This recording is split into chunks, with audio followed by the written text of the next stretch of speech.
Bismillahirrahmanirrahim. Assalamualaikum warahmatullahi wabarakatuh. Jadi alhamdulillah bersama saya pada kali ini Muhammad Redha bin Muhammad. Dalam video ini kita akan membincangkan berkaitan dengan suratul Hajj. Kita akan tadabbur sedikit sebanyak secara ringkas berkaitan dengan isi-isi kandungan yang terdapat dalam surah Al-Hajj. Jadi kepada para penonton sekalian yang masih belum subscribe channel saya, boleh subscribe channel saya supaya kita tidak terlepas video-video bermanfaat yang akan datang insya-Allah, dan juga jangan lupa share video ini kepada rakan-rakan yang lain supaya sama-sama dapat kita mengambil manfaat insya-Allah. Jadi dalam surah Al-Hajj, surah ini kita tengok pengenalannya adalah surah Makkiyah Madaniyah. Makkiyah Madaniyah. Surah yang ke-22 turutan tertib dalam Al-Quran Mushaf, pada juzuk yang ke-17, di tengah-tengah juzuk 17, 10 muka surat, dan mempunyai 78 ayat. Jadi apa maksud Makkiyah Madaniyah ni? Ini juga kita masuk kepada poin yang ketiga. Makkiyah Madaniyah ni maksudnya ada, kalau Makkiyah, surah Makkiyah maksudnya surah itu turun sebelum hijrah Nabi. Manakala Madaniyah, surah itu turun selepas hijrah Nabi ke Madinah. Tetapi surah ini, surah Al-Hajj ini unik kerana terdapat sebahagian kisah-kisah di dalamnya berkaitan dengan kisah sebelum hijrah Nabi, manakala sebahagiannya lagi ada kisah selepas hijrah Nabi. Nanti kita akan lihat. Kemudian surah Al-Hajj ini diambil, nama surah ini diambil daripada ayat yang ke-27. Itu ayat dia berbunyi wa'azzin fin nasi bil hajji, dan serulah kepada sekalian manusia untuk menunaikan haji. Jadi dalam surah ini adalah surah yang berkaitan dengan penceritaan, sebahagiannya berkaitan dengan haji. Kita akan lihat nantilah isi kandungannya. Manakala ayat yang ketiga, kita katakan surah ini adalah surah yang unik, yang menggabungkan uslub ayat-ayat, kisah-kisah di dalamnya, menggabungkan Makkiyah dan Madaniyah. Sebagai contoh, pada ayat 1 hingga ayat 24, ia adalah ayat Makkiyah, yang mana ia turun pada hujung perjuangan Nabi SAW di Mekah sebelum Nabi berhijrah ke Madinah. Ayat 1 hingga ayat 24 mengikut kajian ulama.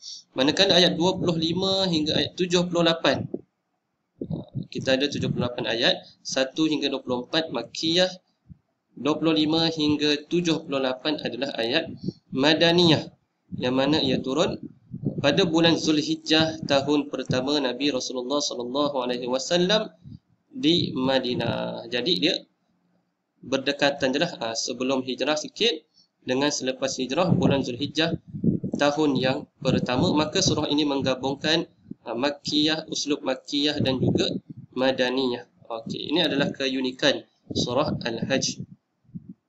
Manakala fadilat surah Al-Hajj ini, antaranya disebutkan di dalam hadis Uqbata ibn Amir yaqul qultu ya Rasulullah afuddilat suratul Hajj ala sairil Quran bisajdatain, qala na'am. Yang bermaksud, Uqbah bin Amir berkata, beliau telah bertanya kepada Rasulullah SAW, ya Rasulullah, wahai Rasulullah, afuddilat suratul Hajj, adakah surah Al-Hajj ini mempunyai kelebihan ala sairil Quran, berbanding surah-surah yang lainnya di dalam Al-Quran, bisajdatain, kerana dalam surah ini, surah Al-Hajj, mempunyai 2 tempat sujud.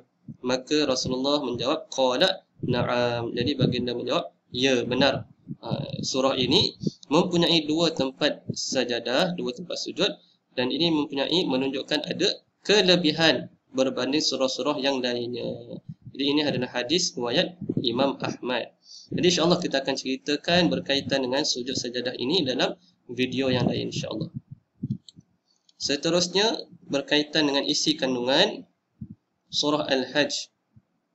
Jadi kita bahagikan kepada beberapa poin. Kat sini ada 6 poin. Yang pertamanya pada ayat awal surah, ayat 1 hingga ayat 25. Ayat 1 hingga ayat 25 kalau kita lihat dalam suratul Hajj ini menceritakan berkaitan dengan mahsyar dan juga kiamat, serta sikap manusia terhadap mahsyar dan juga kiamat. Contohnya pada ayat yang pertama, inna zalzalatas sa'ati syai'un azim. Sesungguhnya kegoncangan hari kiamat itu, sa'ati, hari kiamat, syai'un azim, merupakan satu kejadian yang sangat besar. Pada ayat yang pertama dah terus menceritakan bahawa kegoncangan hari kiamat itu adalah sangat besar. Kemudian ayat kedua juga berkaitan dengan keadaan manusia pada ketika itu, yang bermaksud ingatlah pada hari ketika kamu melihat kegoncangan itu, kegoncangan pada hari kiamat, tiap-tiap ibu yang menyusu akan melupakan anak-anak mereka yang disusukan. Bayangkan, punyalah kelang kabut ketika itu, keadaan ketika itu ibu-ibu yang menyusukan anak juga melupakan anaknya. Punyalah takut, punyalah kelang kabut, huru-hara pada ketika kejadian kiamat ini. Ini keadaan manusia pada ketika itulah. Ibu-ibu yang menyusu akan melupakan anaknya, dan gugurlah kandungan segala wanita yang hamil, dan kamu lihat manusia dalam keadaan yang mabuk, padahal sebenarnya mereka tidak mabuk. Ini menunjukkan pada ketika itu keadaan manusia sangatlah huru-hara kerana berlakunya kiamat. Manusia dalam ketakutan. Manusia dalam ketakutan, manusia dah tak fikirkan orang lain dah tak fikir orang lain. Manusia semua memikirkan diri sendiri sahaja. Mementingkan diri sendiri sahaja pada ketika itu. Itu adalah sikap manusia apabila menghadapi kiamat, kerana dahsyatnya kiamat itu menyebabkan manusia berada dalam ketakutan. Boleh lihat dalam ayat 1 hingga ayat 25. Kemudian ayat 26 hingga ayat 37 menceritakan berkaitan haji.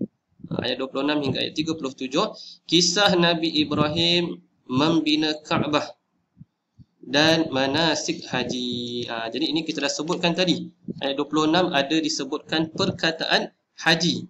Perkataan haji. Contohnya pada ayat 26 yang bermaksud, dan ingatlah ketika kami tentukan bagi Nabi Ibrahim tempat Kaabah untuk dibinanya. Untuk dibina Kaabah. Lalu kami berfirman kepadanya, janganlah kamu mempersekutukan sesuatu pun dengan aku, dan sucikanlah rumahku bagi orang yang tawaf dan orang yang beribadat dan orang yang rukuk serta sujud. Ayat 27 kita dah ceritakan tadi. Dan serulah kepada manusia untuk mengerjakan haji. Wa azzin fin nasi bil haji. Ya'tu karijala, nescaya mereka akan datang kepadamu dengan berjalan kaki dan menunggang unta yang kurus, yang datang dari segenap penjuru yang jauh. Yang ini menceritakan haji. Apabila kita nak pergi menunaikan haji, pastilah ada kesusahannya, sehingga kan disebut dalam ayat ini unta yang kurus. Maknanya nak cerita jauhnya perjalanan haji itu. Seperti mana kita, kalau kita daripada Malaysia sekarang mungkin dah mudah lah, daripada Malaysia sekarang dah naik kapal terbang, tapi nak cerita betapa jauhnya kita perjalanan untuk menunaikan haji itu bukannya mudah. Bukannya mudah untuk menunaikan haji. Hanya orang-orang yang terpilih sahaja yang akan menjadi tetamu Allah Subhanahu wa ta'ala. Jadi boleh lihat pada ayat 26 hingga ayat 37 berkaitan dengan haji. Kemudian ayat 38 hingga ayat 46. Iaitu ayat ini menceritakan berkaitan dengan perintah jihad dan mempertahankan agama daripada serangan musyrikin. Dan juga ayat ini menceritakan supaya kita semua menghindari syirik. Syirik ni apa? Syirik ni adalah mempersekutukan Allah. Tidak boleh mempersekutukan Allah kerana ia merupakan dosa yang besar. Maka kita perlu menghindari syirik. Dan juga dalam ayat ini, ayat 38 hingga 46, merupakan perintah untuk orang-orang Islam berjihad di jalan Allah untuk mempertahankan agama Islam. Contohnya pada ayat 39 yang bermaksud, saya bacakan ayat dia, Uzina lillazina yuqataluna biannahum zulimu wa innallaha 'ala nasrihim laqadir. Yang bermaksud telah diizinkan berperang bagi orang yang diperangi kerana sesungguhnya mereka telah dianiaya dan sesungguhnya Allah benar-benar Maha Kuasa menolong semua itu. Jadi sebenarnya Allah memberi keizinan untuk berjihad, memberi keizinan untuk berperang kerana mereka telah dizalimi.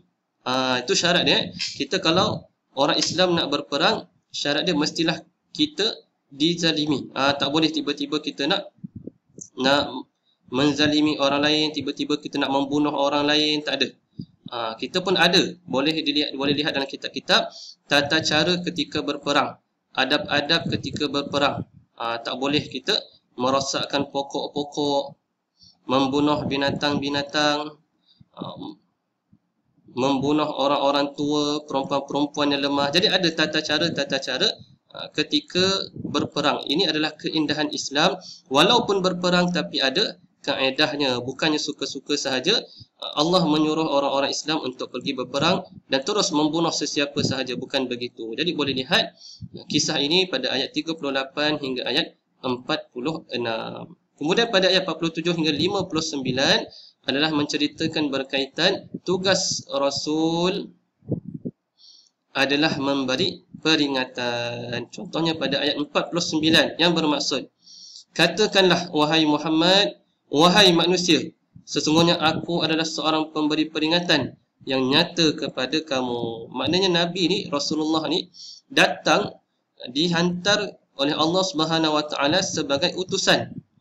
Jadi Rasulullah datang kepada umatnya, hadir kepada umatnya adalah untuk memperbaiki akhlak umatnya, memperbaiki ibadat, hubungan sesama manusia, hubungan sesama Allah. Jadi Nabi ni datang, Nabi Muhammad datang memberi peringatan kepada kita. Kita yang telah lalai, tuan-tuan puan-puan, lalai hidup dalam kelekaan, hidup bersukaria dalam dunia ni. Jadi Nabi datang memberi peringatan kepada kita umat Rasulullah sallallahu alaihi wasallam.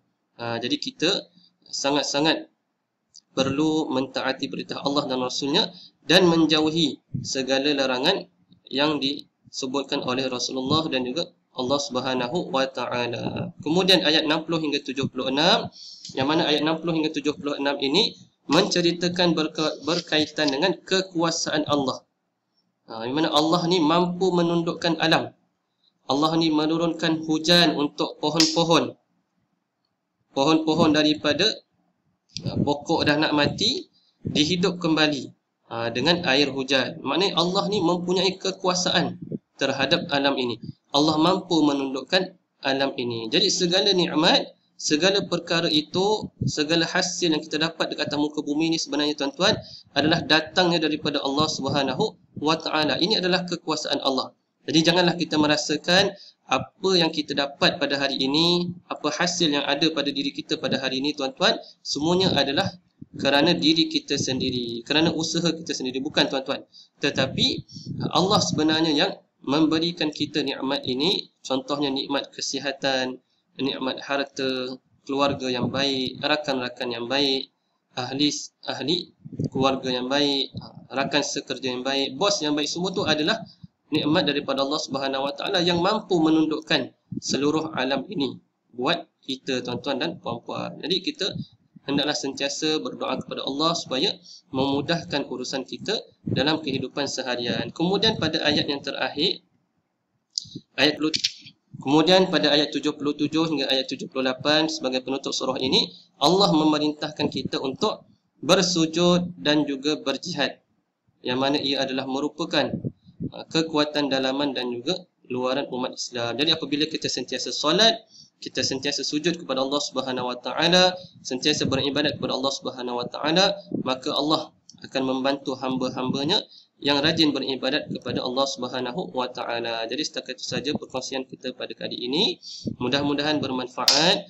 Jadi sama-sama kita ambil pengajaran daripada suratul Hajj ini sedikit sebanyak, tadabbur secara ringkas. Wallahu a'lam. Assalamualaikum warahmatullahi wabarakatuh.